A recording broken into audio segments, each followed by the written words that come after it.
আমি কি করলাম, আমি আমার মতো, আমি যখন আমার মতো হয়ে গেলাম তাকে নিয়ে কুয়াকাটায় ট্যুর দিলাম। এবার আখি বুঝতে পারছে রাজা কি জিনিস, রাজার মতো ভালো কেউ বাঁচতে পারবে না। আমি আখিরও দোষ দিই না, কারণ কি জানেন, আখি শেষ পর্যন্ত আমার কাছে অনেক মাপ চাইছে, কিন্তু 1.5 বছর অনেক কষ্ট পাইছি তো, এই যে বুকটা পাথর হয়ে গেছে গা, আর ভালোবাসা কাম করে না। কি করলাম, আর ভালোবাসা কাম করে না, এত ভালোবাসে লাভ নাই, এর বোধার ভালোবাসা হাউয়া, ভালোবাসাই কাম করে না, দেখলে জিদ উঠতো, মানে দেখলি তো থাবরাই। এইবার আখি আমাদের কইছে আমারে তুমি একটা সুযোগ দাও, মাফ করে দাও। আমি আমি এটা বলতেছি, শেষের দিকে আখি আমার কাছে প্রচন্ড রিকোয়েস্ট করছে, কিন্তু 1.5 বছর অনেক কষ্ট পাইছি তো, কষ্ট পাইতে পাইতে এই বোধার বুক কাট হয়ে গেছে গা। আমার সামনে আমার বউ প্রেম করছে, বাল আমার বুক কাট হইব না। এইটাই আমার কোথাও বিয়ে করে বলছো আমাকে নিয়ে কেন কথা বলবো, ওর লাইফ নিয়ে ভালো থাকো এমন ভাবে বলতেছে মনে হয়। আমার প্রত্যেকটা জিনিস আমার লাইফের এই 1 ইয়ারে যা যা হয়েছে, আমার প্রত্যেকটা জিনিস অনেক খুব ভালোভাবে মনে আছে। এর জন্য আমি বলতে পারি একদম সুন্দরভাবে মনে আছে। হ্যাঁ, যোগাযোগ আমাদের গতকাল হয়েছে, কারণ আমি কখনো তাকে নিয়ে কখনো কোনো ধরনের খারাপ মন্তব্য কখনো অনলাইনে করিনি, বা কখনোই মানে আমার করার ইচ্ছা হয় না, বা আমি অনলাইনটাকে এইসব নিয়ে মানুষের মনে মজার জায়গা তৈরি করতে চাই না। মানুষ দেখেন আপনারা জাস্ট মজাই নিচ্ছেন, কিন্তু আমাদের লাইফটা ঠিক করতে পারবে না, আমারও না রাজারও না, সবাই জাস্ট মজাই নিতে পারবে। হ্যাঁ, এইসব দালাল এগুলো কারা, আমি এসব চিনিও না, আমার ফোন থেকেও কখনো এইসব জিনিস দেখবা, এসব কারা আমি চিনিও না, আমি চিনি না মানে চিনি না। আমি তোমাদের স্ট্রেট ফরওয়ার্ড বলে দিলাম যে কেন আমার সংসারটা ভাঙছে, কেন, ঠিক আছে। আমি একটা জিনিস, ওর বউ কোথাও যায়নি, ওর বাপ মানে ওর বউ সাথেই আছে, আর এগুলো আপনারা কিছুদিন পরেই দেখতে পারবেন, এগুলো নিয়ে আমার কোনো কথা বলতে চাই না ভাই। আমাকে জাস্ট এগুলো থেকে আমি জাস্ট এগুলো থেকে বিরক্ত, কারণ আমার ডিভোর্স হয়ে গেছে 1 ইয়ার, আর আমি এখন এই জিনিসটা থেকে বের হতে পারতেছি না, কারণ এখন স্ত্রীন সে আমাকে নিয়ে নানান ধরনের কথাবার্তা বলে, রানিয়া কিনে কথাবার্তা বলে, এগুলো জাস্ট মেনে নেওয়ার মতো না। সে তার নতুন লাইফ নিয়ে বাঁচুক, আমাদের নিয়ে কেন করবে। আর ও যেখানে নিজের লাইফ নিয়ে, ভাই প্রুফ দাও, আমি এখানে প্রুফ করে কি রাজাকে আমার লাইফে ব্যাক আনবো? বা ও যদি আমাকে নিয়ে 100টা কথা বলে তো আমার কি যায় আসবে? ওকে কি আমার লাইফে ব্যাক নিয়ে যাবো? ও কি আসবে? ওর তো নিজের একটা সংসার আছে, ওর তো বউ কোথাও যায়নি। ও যে লাইফে কান্নাকাটি করে বললো ওর বউ নাকি চলে গেছে, ওর বউ তো কোথাও যায়নি। আমার কোনো ভাতার নেই। যারা কমেন্ট করতেছো, হ্যাঁ, এই যে চামচামি করে ফ্যাক কমেন্ট করতেছো, আমার কোনো ভাতার নেই, আমার কোনো এসব নাই। আমি যথেষ্ট পরিমাণে প্রমাণ দিতে পারবো, ঠিক আছে, যে কেন সংসারটা ভাঙছে, কোথা থেকে কি হয়েছে না হয়েছে, আমি যথেষ্ট পরিমাণে প্রমাণ দিতে পারবো। নেক্সট যদি কোনো ধরনের কথাবার্তা উঠে, আমি আমার মতন স্টেপ নিব, কারণ এটা একটা অনলাইন প্ল্যাটফর্ম, এখানে আমার পার্সোনাল জীবন শেয়ার করার জন্য আমি বসে নাই। না, রাজা আমার মেয়ের খরচও দেয় না, আমি রাজা থেকে কখনো নিয়েও নেই। হ্যাঁ, একবার দিছিল 50,000 টাকা, যেটা সত্যি কথা, একবার দিছিল, তাও তার বিয়ের আগে। বিয়ের পর সে কোনোভাবে আমার মেয়ের সাথে কানেক্টেড। মালাল জালাল কত নাম যে আমি এখন শুনবো। আর একটা কথা হচ্ছে, 1 বছর আগের কাহিনী, 1 বছর হয়ে গেছে ডিভোর্সের, এখন কেন আমার একটা নিয়ে কথা বলবে? আমি কি এখন ওর লাইফে ব্যাক যাবো না ও আমার লাইফে ব্যাক আসবে? ওই ডিভোর্স হওয়ার মেন কারণই ছিল একটা মেয়ে। আমি তো বারবার বলতেছি, ডিভোর্স হওয়ার একটা কারণই ছিল একটা মেয়ে, যার নাম হচ্ছে রিচি মল্লিক। ওর জন্য সব। আর রানিয়ার সাথে রাজা কোনোভাবে কানেক্টেড না, আমি কখন এটা বলিনি, আমার আজকে বলতে হচ্ছে রাজার সাথে রানিয়া কোনোভাবেই কানেক্টেড না। আর আমি চাইনি, আমি বলছি মানে আমি চাইনি যে আমার মেয়ের সাথে ও কানেক্টেড থাকুক, কারণ যার ইচ্ছা হয় না সে থাকবে কেন? ওর ইচ্ছা হইলে একটা আলাদা বিষয় কথা ছিল, বাট ওর ইচ্ছা হয় না, এর জন্য আমিও চাইনি ছোট করে থাকতে, বা ছোট করে ওর থেকে খরচ নিয়ে আমার মেয়েকে চালাতে। এটা আমি চাইনি যে আমি হাইদা খরচ চাবো, আমি হাইদা এটা করবো, আমি এটা চাইনি। যার মন চাইবে সে এমনি দেখবে, যার মন চাইবে না সে কখনো দেখবে না। সত্যি কথা বের হইতো তাহলে হচ্ছে যে পুলিশরা আছে না, চোরদের আগে আগে নেশা করাইতো, নেশা করে সব সত্যি কথা বের করতো। আর আমি আপনাদের একটা কথা একদম ক্লিয়ার বলতেছি যে ও কিন্তু সেন্সে ছিল না, আর হচ্ছে ওকে দিয়ে এই কাজটা অন্যজন করাইছে। ও নিজে এটা করতে চায় না, ওকে দিয়ে অন্যজন এই কাজটা করাইছে। আমি যেটা জানি আমি ওইটাই বলতেছি। ওকে আমার ব্যাপারে খেপাইছে, মৌসুমীর ব্যাপারে খেপাইছে, জাস্ট খেপায় একটা ছেলে।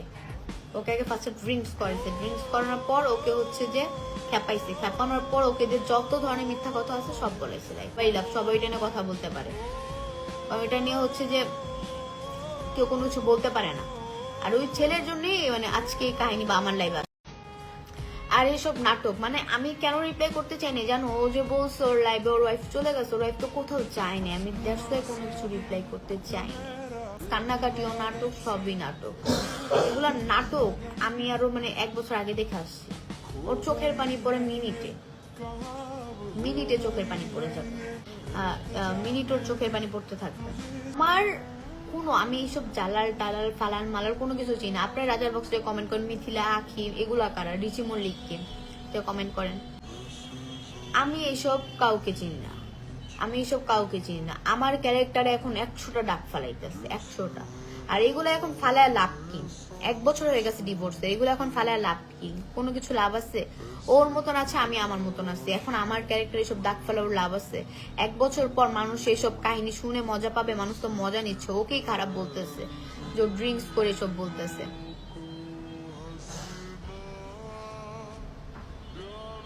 জীবনও না, যে জীবনও না, জীবনও না, এই জিনিসটা জীবনও না। এই জিনিসটা এর আগে ও বলছে, এর আগেও 100 বার আমার বাসার নিচে যায় ভিডিও করে এই জিনিসগুলো বলছিল। আমি রাজা, আখি হ্যান করছে, আখি পরকিয়া করছে, হ্যান ত্যান, এগুলো ও 100 বার বলছে। ও যখনই ড্রিঙ্কস করে ও বারবার আমার ক্যারেক্টারই দাগ ফেলায়, আমার ক্যারেক্টার নিয়ে কথা বলে। কারণ আমার কোনো কিছু খারাপ, মানে আরেকটা মেয়ের খারাপ কি নিয়ে ও কথা বলবে, ক্যারেক্টার নিয়ে কথা বলে। ও জানে প্লাস পয়েন্ট কোনটা, মাইনাস পয়েন্ট কোনটা। আর তোমরা যারা ওকে চিনো নেই, চিনানো, চিনতে থাকো কথা। ভাই আপনারা যারা বলতেছেন 1 হাতে তালি বাজাবে, 1 হাতে কখনই তালি বাজান, 2 হাতে তালি বাজা লাগবে। আমার অনেক রাগ ছিল, আমার অনেক জিদ ছিল, দ্যাটস আমি ডিভোর্স দিয়ে দিছি। কারণ আমি আর সহ্য করতে পারিনি। কিন্তু আমি আজ পর্যন্ত রাজার কোনো ক্ষতি করিনি। আমি এই যে ডিভোর্স হয়েছে এখনকার, আমি তো বলছি এখনকার মানুষ কি করে, ডিভোর্স হয়ে গেলে নর্মালি যে নারী নির্যাতন মামলা করে। আমি কখনো ও জাস্ট বলছিল যে আমি নাকি ওকে 10 লাখ টাকার জন্য ডিভোর্স দিচ্ছি না, এই কারণে আমার ডিভোর্সটা দেওয়া। তাহলে আমার ডিভোর্সটা আমাকে দিয়ে জোর করে দেওয়ানো হয়েছে। কারণ ও নাকি নতুন করে লাইফ স্টার্ট করতে পারতেছিল না, আমার জন্য নাকি বেঁধে আসছে, আমি নাকি গলার কাটা হয়ে গেছি।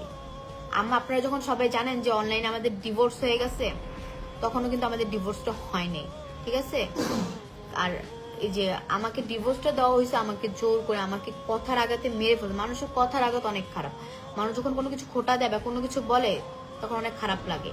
আর ও যখন আমাকে কথার আঘাত গুলা করছে যে 10 লাখ টাকার জন্য আমি ওকে ডিভোর্স দিইনি বা হ্যান তেন ওইটার টাকা লোভ করতেছে, এর জন্য আমার ওকে ডিভোর্স দেওয়া হয়েছিল। আর আমি এইসব টপিক নিয়ে আরো কোনো কথা বলতে চাই না, আমি জাস্ট মাফ চাই। কারণ আমি এইসব নিয়ে অনেক বেশি বিরক্ত। আমার আপনাদের আজকে আরেকটা জিনিস ক্লিয়ার করে দিই, আমার যখন ডিভোর্স হয় তখন মৌসুমী আমাদের লাইফে ছিল না। তো মৌসুমীকে ওই যে পরকীয়ার ইয়ে বলেন, নারী বলেন না কি বলেন, মৌসুমী তখন আমাদের লাইফে ছিল না। আমাদের ডিভোর্স হয়েছে রিচি মল্লিক নামে একটা মেয়ের জন্য। রিচি মল্লিকই সব করাইছে, ডিভোর্স পর্যন্ত করাইছে, ওই সব করাইছে। তখন মৌসুমী আমাদের লাইফে ছিল না।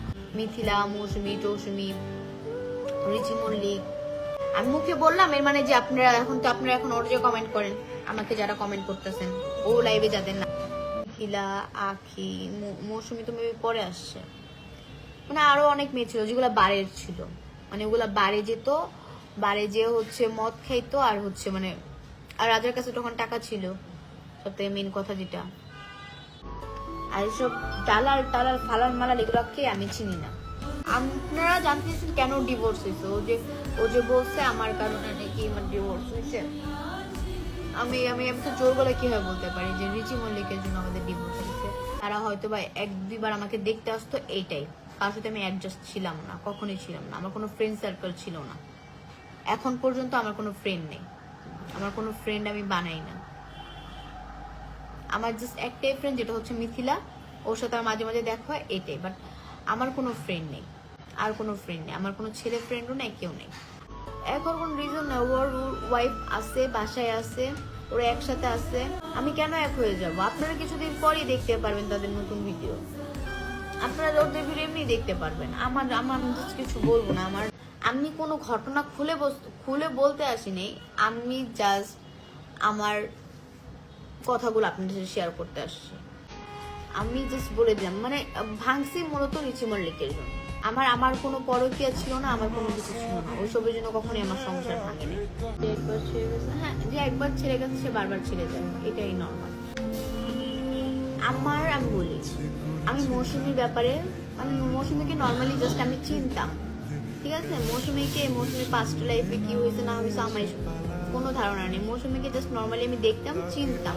এটা যখন রাজা আমার সাথে ছিল ওই অবস্থাতে মৌসুমীকে আমি চিনতাম, মৌসুমীকে আমি চিনতাম। বাট মৌসুমী আমার সংসার জীবনে যখন আমার ডিভোর্স হবে তখন মৌসুমী ছিল না। আমার ডিভোর্স হওয়ার পর রাজার সাথে মৌসুমী মেবি পরিচয় হয়েছে।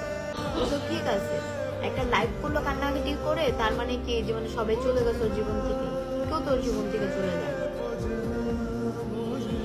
আমি যখন কালকে তার সাথে কথা বললাম, মানে রাজার সাথে, যে তুমি কেন আমাকে নিয়ে কথা বলো, বলো আমি কোথায় তোমাকে নিয়ে কথা বলছি, আমি তো তোমাকে নিয়ে কথা বলি। আমি বলি তুমি তো লাইভে স্টার্টই করছো আমাকে নিয়ে কথা বলো। পরে বলতেছে হ্যাঁ তোমরাও ঠিক নেই, ও আমি বুঝতে পারছি ওর কথাবার্তা শুনে। দেন আমি আম্মুকে যে কথা বলেছি যে ও ঠিক নেই, ও নর্মাল নাই।